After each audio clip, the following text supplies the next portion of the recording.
Istimewa kepada Bapak Ibu, saudara-saudari yang baru pertama kali mengambil bagian dalam persekutuan ibadah jemaat di saat ini. Selanjutnya majelis jemaat meminta perhatian jemaat terhadap penyampaian warta jemaat sebenarnya ini sebagai berikut. Setelah bersyukur 3 kali, jemaat disilakan berdiri dan kita menyanyi bersama dari nyanyian Kidung Jemaat nomor 169 bait 1 dan 2. Demikian warta jemaat. Majelis jemaat mengucapkan terima kasih dan selamat beribadah. Tuhan Yesus memberkati kita dalam ibadah ini. Majelis jemaat DPR Barat Kota, Ketua Pendeta Victor Pati, Sekretaris Ketua Yohanes Deveres. Saudara-saudari, hari ini kita telah ada pada perayaan minggu keempat sengsara Kristus. Marilah siapkan hati dan mengarahkan pandangan kita kepada Tuhan dalam ibadah.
Tuhan Yesus Kristus, di pagi kita akan baca bagian firman Tuhan dan terambil dari kitab Lukas pasal 22.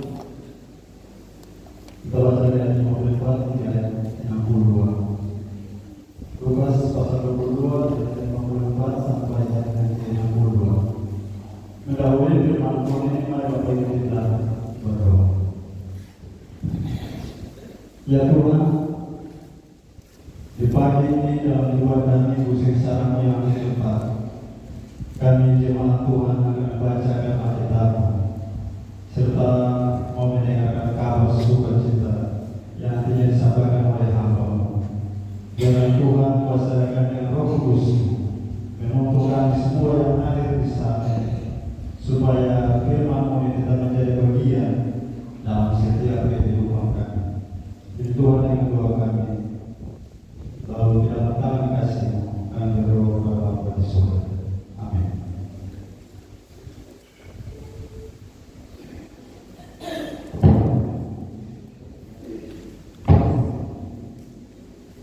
Firman Tuhan yang berbunyi demikian. Petrus menyangkal Yesus. Lalu Yesus ditangkap dan dibawa dari tempat itu. Dia diiringi ke rumah nama besar, dan Petrus mengikut dari jauh. Di tengah-tengah halaman rumah itu, orang memasang api dan mereka duduk mengelilingi. Petrus juga duduk di tengah-tengah mereka. Seorang hamba perempuan melihat dia duduk di dekat api, ia mengamat-amatinya, lalu berkata, juga orang ini bersama-sama dengan dia. Tetapi Petrus menyangkal, katanya, bukan, aku tidak kenal dia. Tidak berapa lama kemudian seorang lain melihat dia lalu berkata, engkau juga seorang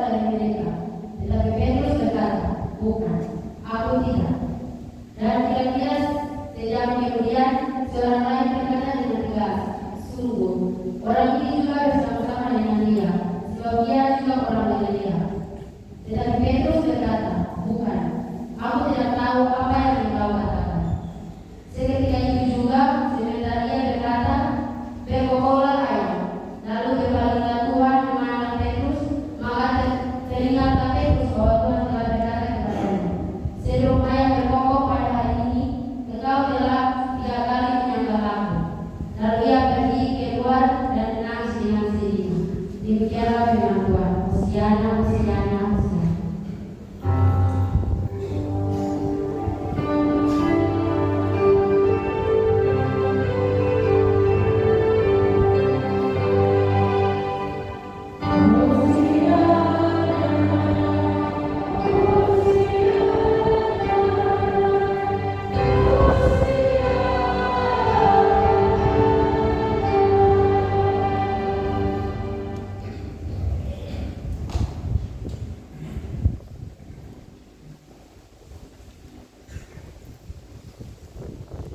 Saudara-saudara yang kita banggakan dan kasihi dalam Tuhan Yesus Kristus. Tuhan Yesus tidak pernah menjanjikan langit selalu biru, tetapi Ia berjanji akan selalu menemani kita di setiap kesulitan hidup. Amin, saudara. Sekali lagi, Tuhan Yesus tidak pernah menjanjikan langit selalu biru, tetapi Ia berjanji akan selalu menemani kita di setiap kesulitan hidup.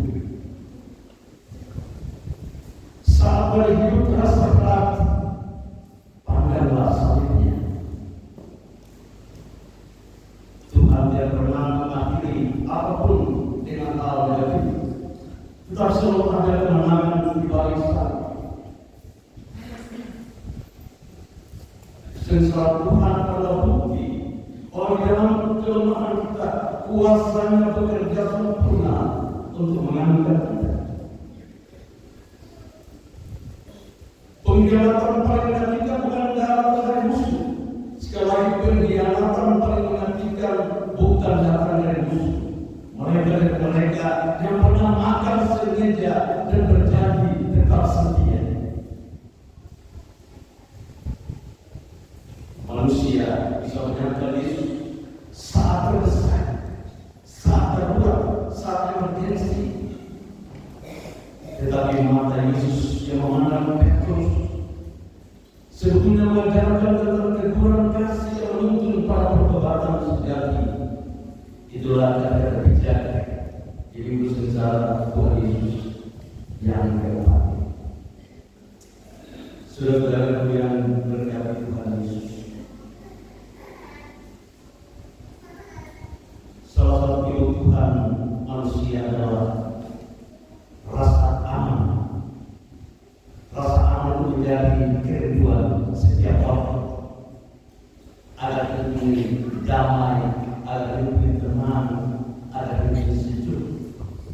Artinya, kita akan berusaha mati-matian mempertahankan diri jika terjebak dalam kondisi yang mengancam kita. Sayangnya, dalam usaha keamanan itu kita kadang bertindak dengan cara yang salah. Misalnya, kita tega mengorbankan orang lain asalkan kita selamat. Kita selalu mencari posisi-posisi yang aman. Yang penting kita selamat. Biar orang lain dikorbankan. Seperti terbaca dalam bacaan tadi di Lukas pasal 22 ayat 54 sampai 62 tentang Petrus menyangkal Yesus. Setelah peristiwa menangkap Yesus, nyali Petrus, keberanian Petrus menjadi budak atau hilang seketika. Padahal sebelumnya Petrus pernah mengatakan, "Berani mati bersama Yesus, kemanapun Anda pergi, aku selalu bersama-sama Yesus."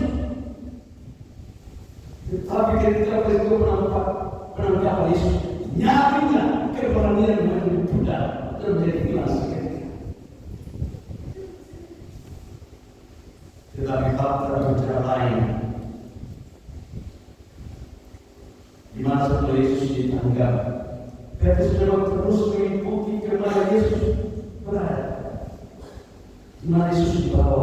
Namun Petrus selalu mengikuti Yesus dari kejauhan, seolah-olah membuat perjalanan dengan Yesus, seolah-olah dia ingin melihat Yesus. Kita juga tidak tahu pasti alasannya melakukan hal. Mungkin Petrus masih merasa ketakutan atau karena faktor lain. Tetapi apa alasan itu berarti dalam diri Petrus masih tersisa loyalitas atau kesetiaan meski perasaan takut selalu menghantui dirinya. Secara manusiawi, mungkin secara manusiawi Yesus mungkin memerlukan paranoidnya berdiri di sampingnya agar meringankan beban penderitaannya. Itu secara manusiawi. Yesus membutuhkan orang untuk selalu berkenan dengan dia ketika dia membutuhkan penderitaan. Namun sekali lagi faktanya berbeda. Dua peristiwa yang memilukan, dua peristiwa yang sangat menyedihkan terjadi saat itu. Yang pertama, Yudas mengkhianati Yesus, dan yang kedua, Petrus menyangkal Yesus sebanyak 3 kali. Dua peristiwa yang sangat memilukan, yang sangat menyedihkan. Dua orang yang dekat dengan Yesus makan bersama, berjalan bersama, berjalan bersama, pada akhirnya Yudas sebagai pengkhianat dan Petrus yang menyangkal Yesus sebanyak 3 kali. Di sini Petrus benar-benar terpuruk, apalagi saat Yesus berpaling dan menangkapnya. Betapa Yesus tahu kesalahan besar yang dilakukan oleh Petrus. Seketika Petrus teringat pada perkataan Yesus, sebelum ayam berkokok pada hari ini, engkau telah 3 kali menyangkal aku. Tindakan Petrus dan Yudas memang salah, namun respons atau jawaban mereka jelas berbeda. Artinya dengan mengikuti Yesus, setidaknya Petrus masih terus menjaga relasi atau komunikasi hubungan dengan Yesus. Tetapi fakta tidak begitu, saudara. Petrus menjauh dari Yesus.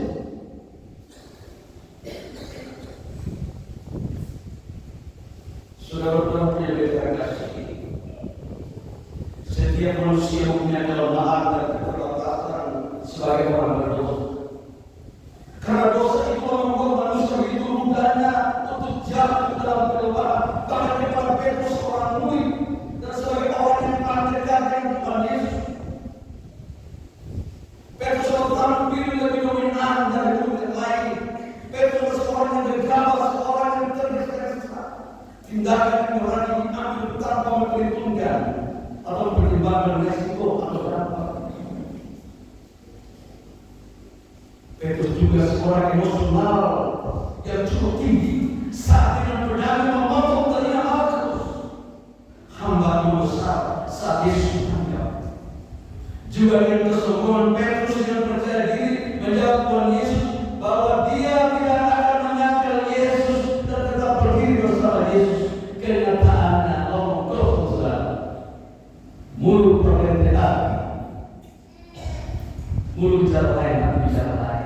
Itu dilakukan oleh seorang Petrus. Seharusnya Petrus menggunakan kesempatan itu untuk membuktikan ucapan dan imannya kepada Tuhan Yesus. Namun yang nampak adalah kelemahan dan keraguan Petrus sebagai manusia dengan menyangkal Tuhan Yesus sampai 3 kali. Yang pertama dengan halaman rumah yang besar, sudah bercari tadi. Yang pertama dengan halaman rumah besar, di tengah halaman rumah yang besar, di mana cuaca saat itu semakin dingin, orang lalu memasang api dan duduk mengelilinginya. Petrus pun duduk di tengah-tengah mereka, saudara. Petrus bersembunyi. Petrus berharap tidak ada yang mengenalinya, tetapi kemudian seorang hamba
ketiga,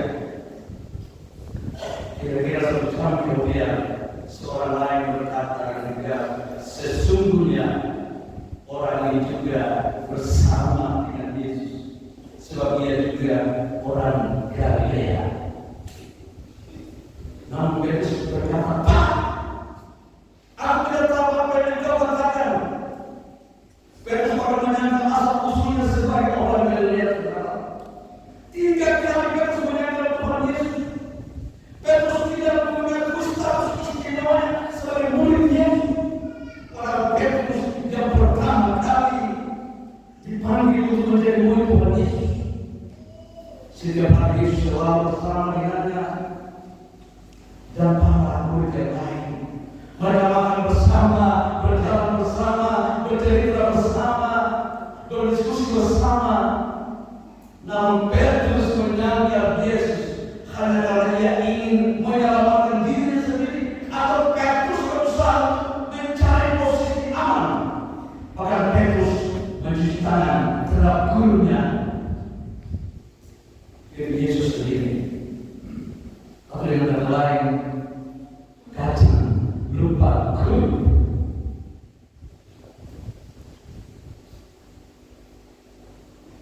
Petrus akan pura-pura lupa akan ucapan Tuhan Yesus. Barang siapa yang mempertahankan nyawanya, ia akan kehilangan nyawanya. Dan barang siapa kehilangan nyawanya karena aku, ia akan memperolehnya. Saudara-saudara yang kita kasihi dari dalamnya dalam Tuhan Yesus Kristus, pandangan ketetapan Yesus yang penuh kasih itu membuat Petrus sadar bahwa bersumpah jauh lebih mudah daripada menepati sumpah itu sendiri.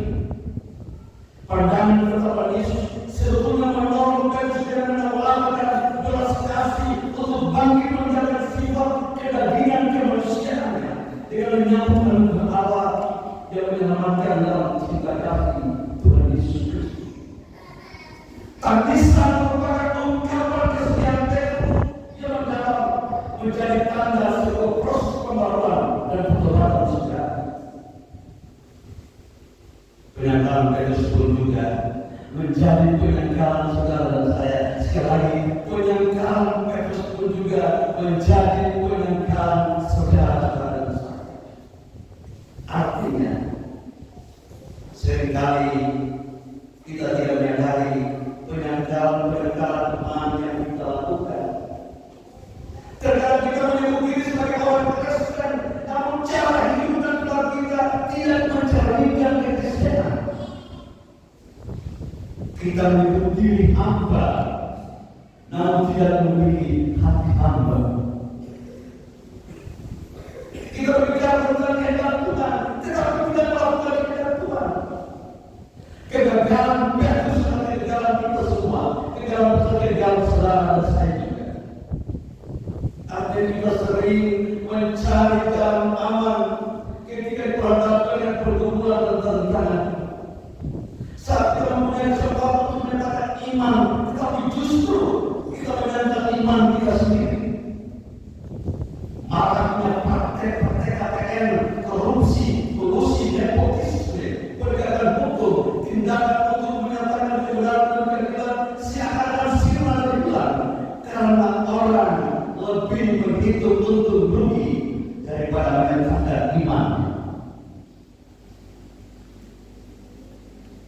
Menjalani hidup secara keempat ini, maka kita melihat penyesalan dan kegagalan kita. Masih ada kesempatan yang diberikan kepada kita sebelum terlambat dan menyesal, saudara. Yesus Tuhan kita telah menderita sengsara dan mati di kayu salib. Ia sedang memandang dan menatap saudara saya untuk menelanjangi penyesalan dan kegagalan kita. Pandangan Tuhan dan andalkan Tuhan agar kita tidak terhenti dalam pertandingan iman dan kesaksian iman kita tidak menjadi redup.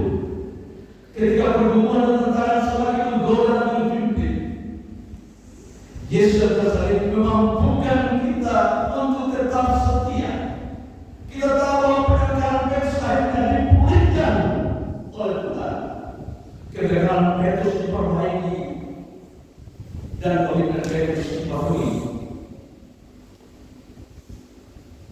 meneguhkan.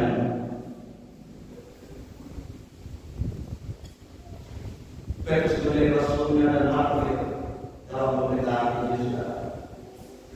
Meskipun nasib telah menjadi kubur dan tidak akan terlambat bagi sebuah pertobatan, saudara, tidak akan terlambat. Kalau semua punya dosa, kalau semua punya salah, saya akan terlambat. Tuhan masih bersedia menerima kita, saudara, dengan kekurangan kelemahan kita. Tuhan masih bersedia, tidak akan terlambat, saudara.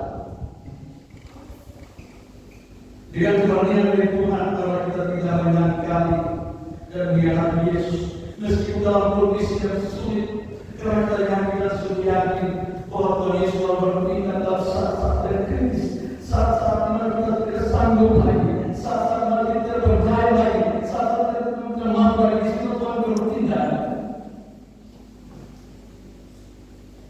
dan memberikan kita kelegaan dalam menghadapi tantangan dan kesulitan kehidupan.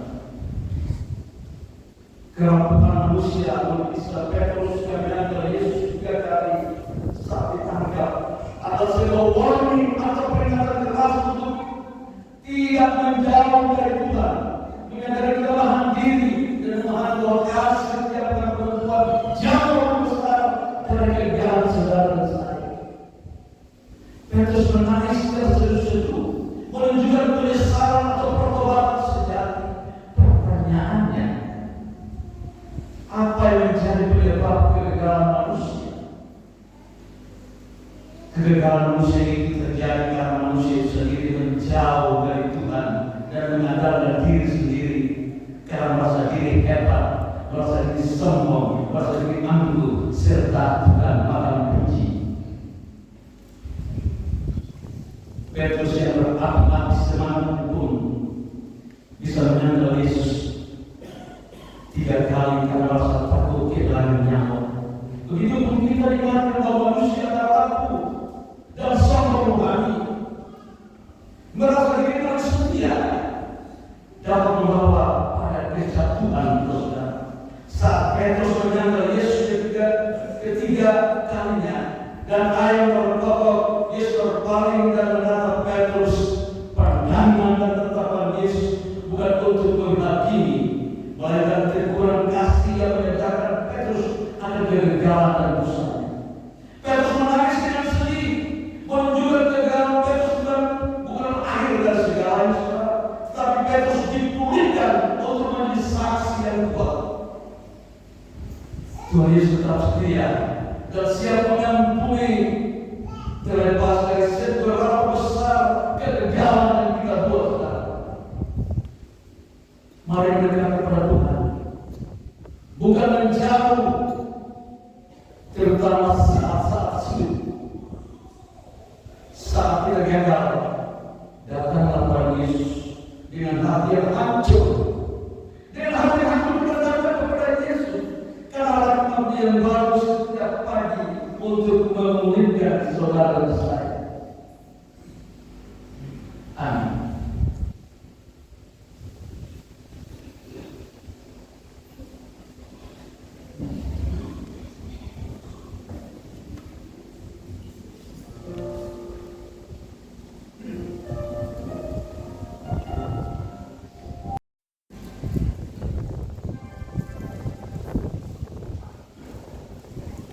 Bapak Ibu saudara-saudari yang diberkati Tuhan, dengan hati yang penuh sukacita, maka kita membawa persembahan syukur kita sebagai persembahan yang hidup, tulus dan berkenan kepada Allah.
segala hati dan pikiran dalam Yesus